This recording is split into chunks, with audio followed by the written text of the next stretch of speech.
कक्षा 11 की भौतिक विज्ञान लेक्चर सीरीज में आपका फिर से स्वागत। हम करने जा रहे हैं सदिशों का संयोजन। सदिशों के संयोजन से मतलब है दो सदिशों या दो से अधिक सदिशों का योग, यानी कि दो या दो से अधिक सदिशों को जोड़ना क्या कहलाता है? सदिशों का संयोजन कहलाता है। सदिशों के संयोजन में हमें मुख्यतः तीन बातों का ध्यान रखना होता है। पहली बात है, सदिशों को उसके समान परिमाण में कहीं पे भी उसके समांतर विस्थापित किया जा सकता है, उसकी जगह बदली जा सकती है। मान लेते हैं कि ये कोई सदिश है P सदिश, इसके समांतर इसको कहीं पे भी विस्थापित किया जा सकता है और विस्थापित करने से इसके परिमाण, दिशा, अगर समांतर ही इसको विस्थापित किया जाता है तो किसी प्रकार का कोई परिवर्तन नहीं होता है, सदिश पर कोई प्रभाव नहीं पड़ता है। दूसरी बात है, समान भौतिक राशियों के सदिशों का योग होता है। का मतलब है दो समान भौतिक राशियां ही आपस में एड अप होंगी, जुड़ेंगी। का मतलब है विस्थापन में सिर्फ विस्थापन जुड़ेगा, विस्थापन में वेग को नहीं जोड़ सकते। विस्थापन में सिर्फ विस्थापन जुड़ेगा, विस्थापन में हम वेग को लाके नहीं जोड़ सकते, और वेग में वेग ही जुड़ेगा, वेग में विस्थापन को हम नहीं एडअप कर सकते हैं, जोड़ सकते हैं। ठीक इसी प्रकार त्वरण में हम वेग को नहीं जोड़ सकते, ना ही वेग को त्वरण में जोड़ सकते हैं। समान भौतिक राशियों के सदिशों का ही योग होता है, ये दूसरा पॉइंट कहता है। और तीसरा पॉइंट कहता है सदिशों के योगफल में प्राप्त भौतिक राशि भी एक सदिश राशि होती है। दो वेगों के सदिशों को हम जोड़ते हैं तो परिणामी वेग प्राप्त होगा, और वेग जो होगा वो एक सदिश राशि होगा। वेग जो होगा वो हमारा सदिश राशि प्राप्त होगा। तो ये तीन पॉइंट याद रखने हैं अपने सदिशों के संयोजन में, और इन पॉइंटों को ध्यान रखते हुए इन्हीं पॉइंटों के मद्देनजर सदिश संयोजन के नियम दिए गए। और ये नियम कौन कौन से हैं? सदिश संयोजन के नियम। सदिश संयोजन के नियम। नियम नंबर 1, सदिश संयोजन का त्रिभुज नियम। सदिश संयोजन का त्रिभुज नियम। दूसरा हमारा सदिश संयोजन का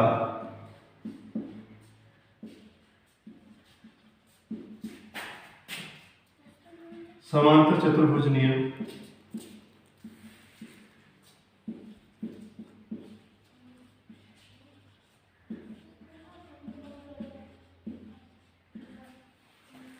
और तीसरा हमारा सदिश संयोजन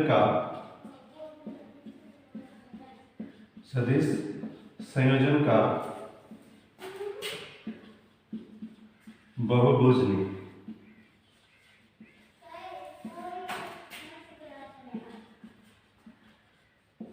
ये तीन नियम हैं जिसकी सहायता से हम किन्हीं दो या दो से अधिक सदिशों का संयोजन कर सकते हैं, योग कर सकते हैं।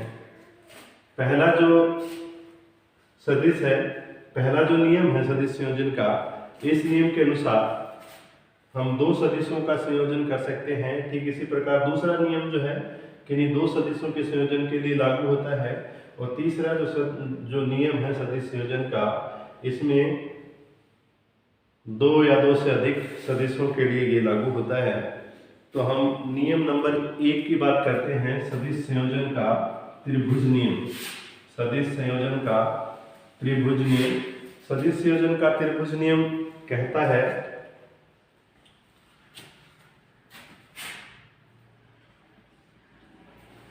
क्योंकि त्रिभुज से रिलेटेड है ये, मान लेते हैं कि दो सदिश हमारे पास, एक ए सदिश है और दूसरा हमारे पास है बी सदिश। ये मान लेते हैं P है,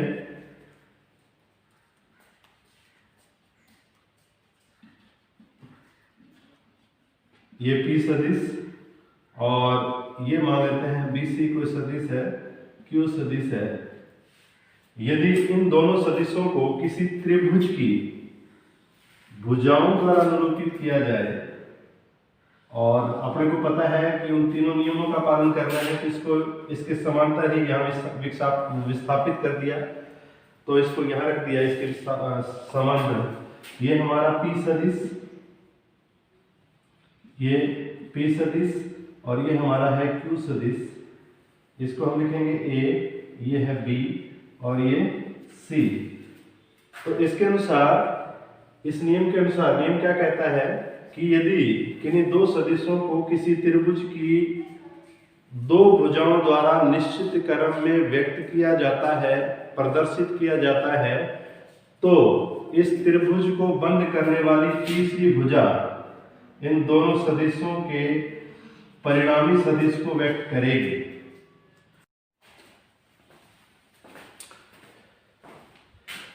तो हम कर रहे हैं सदिश संयोजन का त्रिभुज नियम।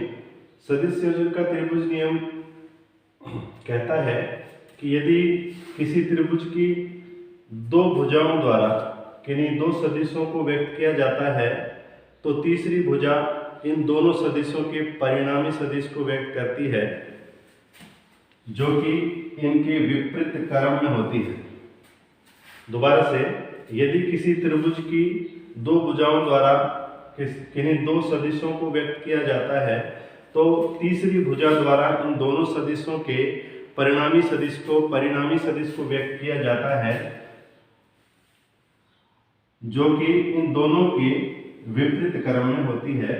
यानी कि ये जो परिणामी सदिश जो होगा वो P सदिश प्लस Q सदिश होगा। परिणामी सदिश जो होगा वो होगा P सदिश प्लस Q सदिश, इन दोनों के योग के बराबर होगा। दोबारा से इस नियम को समझते हैं कि यदि कोई त्रिभुज है, इन त्रिभुज की दो भुजाओं द्वारा किन्हीं दो सदिशों को व्यक्त किया जाता है, तो तीसरी भुजा इन दोनों सदिशों के परिणामी सदिश को व्यक्त करती है, और इन दोनों के विपरीत क्रम में होती है। क्रम का मतलब इस सदिश का, ये सदिश ऐसे जा रहा है, जबकि ये सदिश अगर घूम के आए तो इसके विपरीत क्रम में आ रहा है, तो हम इसको कहेंगे विपरीत क्रम में होगा। यानी कि इनका जो परिणामी सदिश होगा P सदिश प्लस Q सदिश, जोड़ने से मतलब ये अपने आप जुड़ गया। जो क्रम, ये जो तीसरी भुजा जो है, तीसरी भुजा इन दोनों सदिशों के योग के बराबर होगी। तो ये तो था सदिश संयोजन का त्रिभुज नियम। अब हम बात करते हैं सदिश संयोजन के समांतर चतुर्भुज नियम। सदिश संयोजन का समांतर चतुर्भुज नियम। सदिश संयोजन का समांतर चतुर्भुज नियम। इस नियम के अनुसार वही हम मान लेते हैं जो काम हमने पहले वाले में किया था, A B, एक सदिश है और दूसरा सदिश हमारे पास BC सदिश है, AC सदिश है, जो कि क्या है, Q वेक्टर है। एक P सदिश है, दूसरा Q सदिश है। यदि, और ये कहता है, समांतर चतुर्भुज नियम क्या कहता है कि समांतर चतुर्भुज का मतलब है कि जिसकी आमने सामने की भुजाएं परस्पर क्या हो, समांतर। जिसकी आमने सामने की भुजाएं परस्पर क्या हो, समांतर हो। तो समांतर चतुर्भुज, सदिश संयोजन का समांतर चतुर्भुज नियम ये कहता है कि यदि किन्हीं दो सदिशों को समांतर चतुर्भुज की दो आसन भुजाओं द्वारा व्यक्त किया जाए, तो इन दोनों का परिणामी सदिश इन दोनों के कटान बिंदु से होकर गुजरने वाले समांतर चतुर्भुज के विकर्ण के अनुदिश होगा, और उसके परिमाण के बराबर होगा।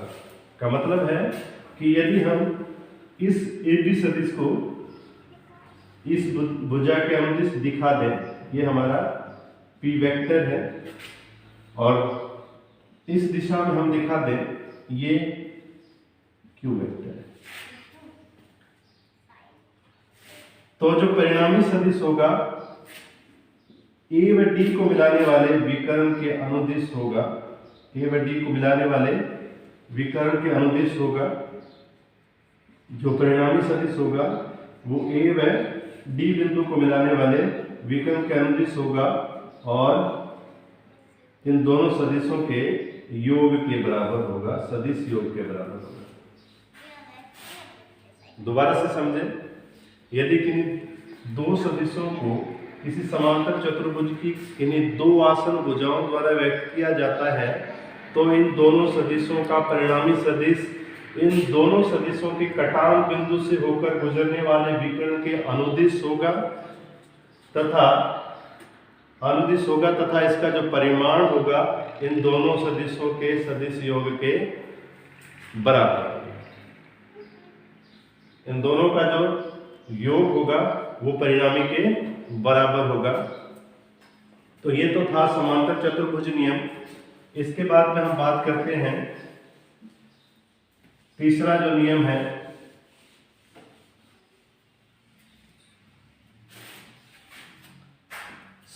सदिश संयोजन का बहुभुज नियम।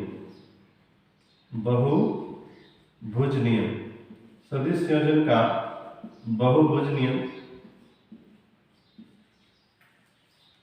ये दो या दो से अधिक, मतलब बहु सदिशों के योग के लिए इसका उपयोग किया जाता है। इसके अनुसार हम मान लेते हैं कि हमारे पास ये कोई सदिश है P सदिश, दूसरा हमारे पास सदिश है, मान लेते हैं कि ये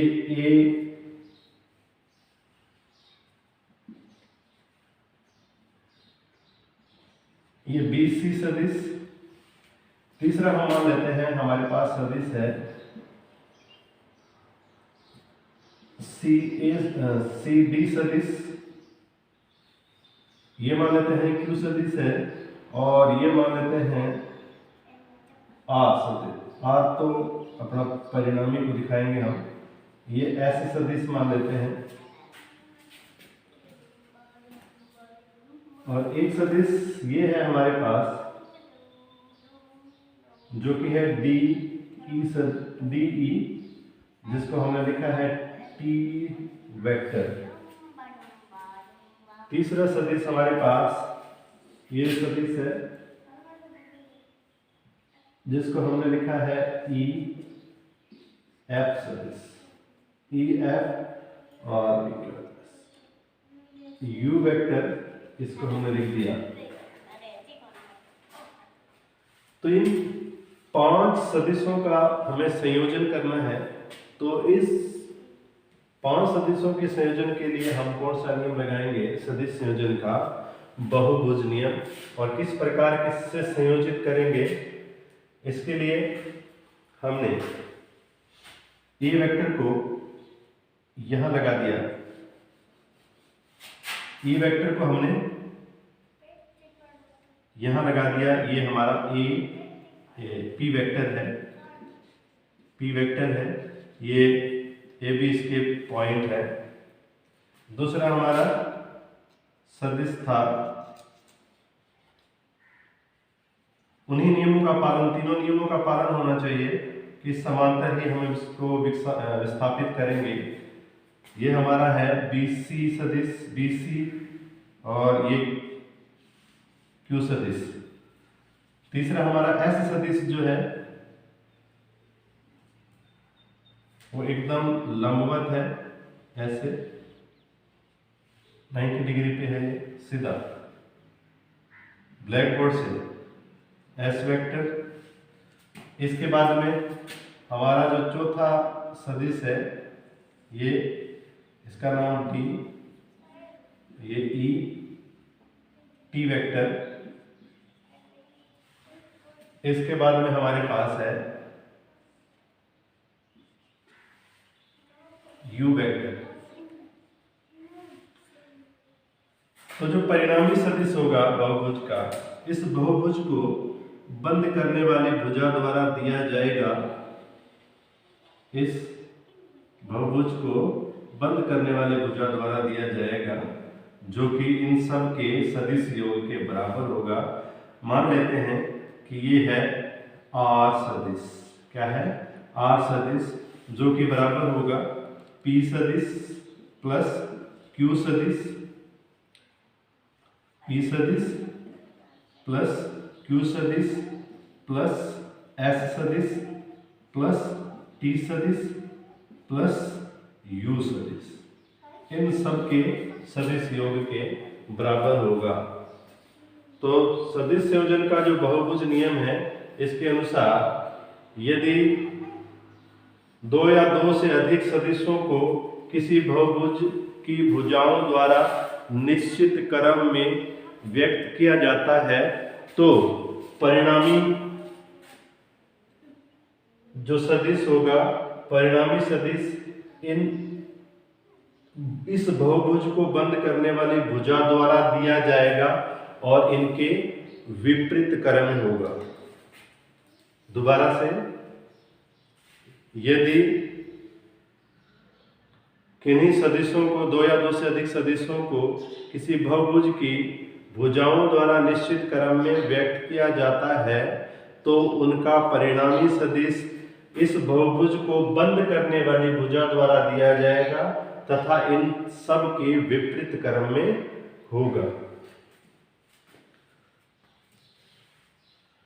तो ये है सदिश संयोजन का बहुभुज नियम। तो आज के लिए बहुत इतना, बाकी करेंगे कल। धन्यवाद।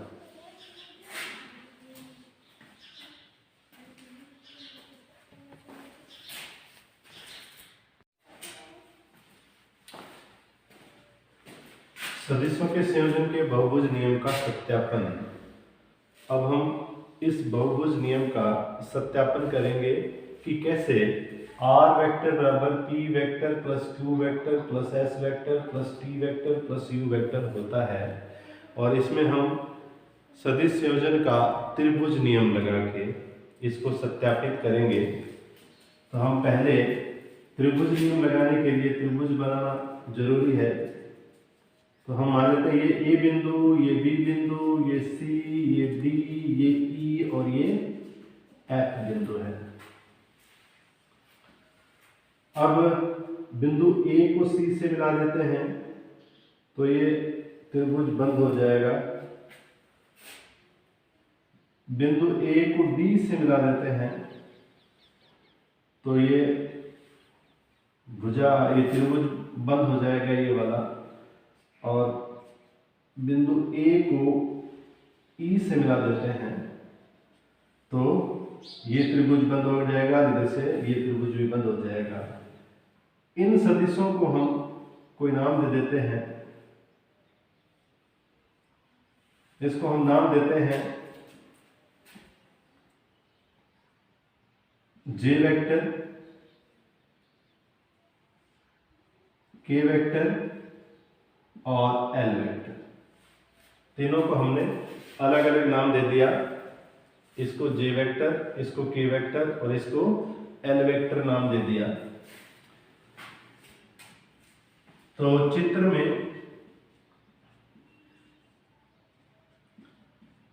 त्रिभुज पहला हमारा एबीसी,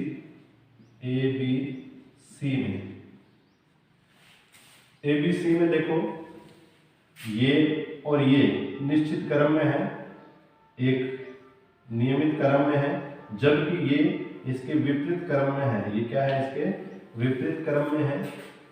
इस कारण से हम क्या लिखेंगे में सदिश संयोजन के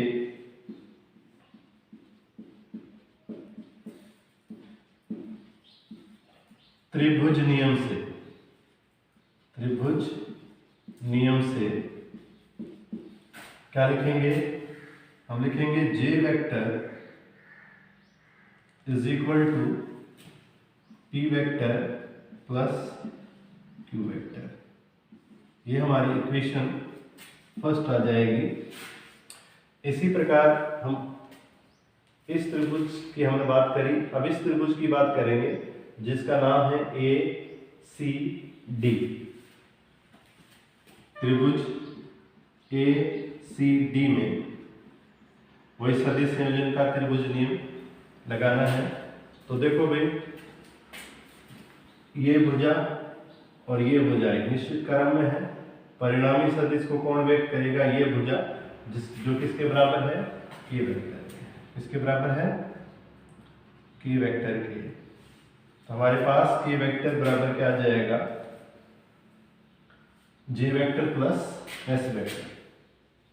J vector plus S vector. ये हमारी इक्वेशन नंबर 2 आ जाएगी। इक्वेशन 1 से, समीकरण 1 से J का मान समीकरण 2 में रखेंगे तो हमारे पास जो K वेक्टर आएगा, यहां लिख देते हैं समीकरण 1 से J वेक्टर का मान समीकरण 2 में रखने पर,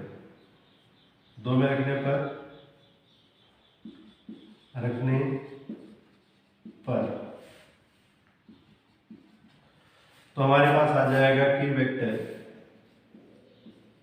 is equal to P vector plus Q vector plus S vector. ये हमारी फाइनल इक्वेशन नंबर 3 है इन दोनों से। इसके बाद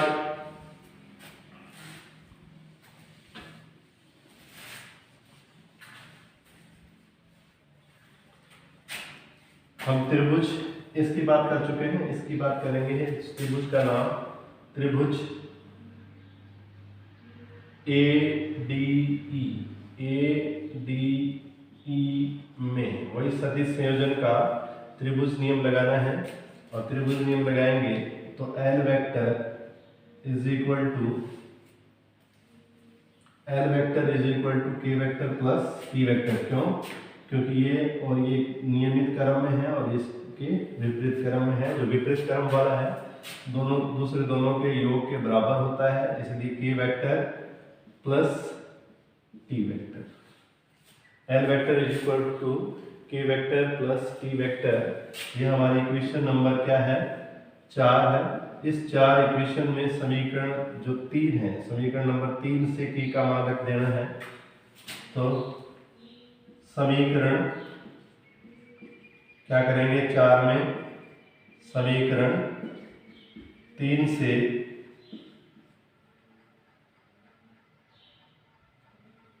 मान रखने पर, और मान कौन सा रखेंगे?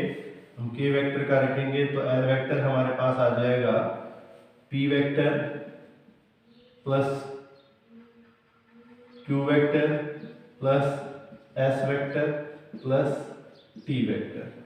ये हमारी इक्वेशन नंबर 5 आ जाएगी। इसी प्रकार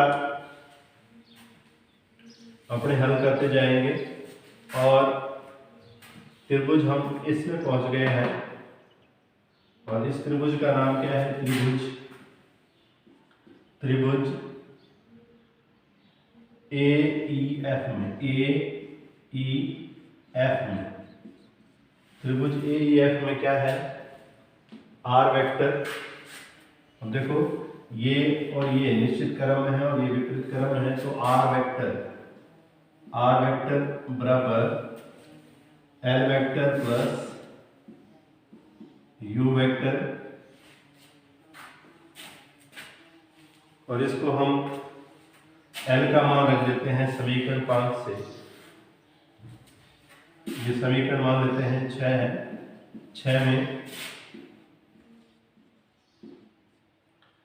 L वेक्टर का मान रखने पर जो हमें समीकरण 5 में प्राप्त हुआ, क्या आएगा, r vector is equal to p vector plus q vector plus s vector plus t vector. देखो भाई, l वेक्टर ये है, इसका मान ये है, ये मान हमने l की जगह यहाँ रख दिया, प्लस u वेक्टर।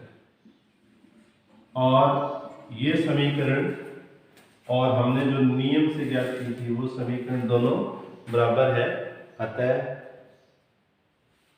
ये सत्यापित है, गणितीय रूप से भी इसका सत्यापन हो चुका है।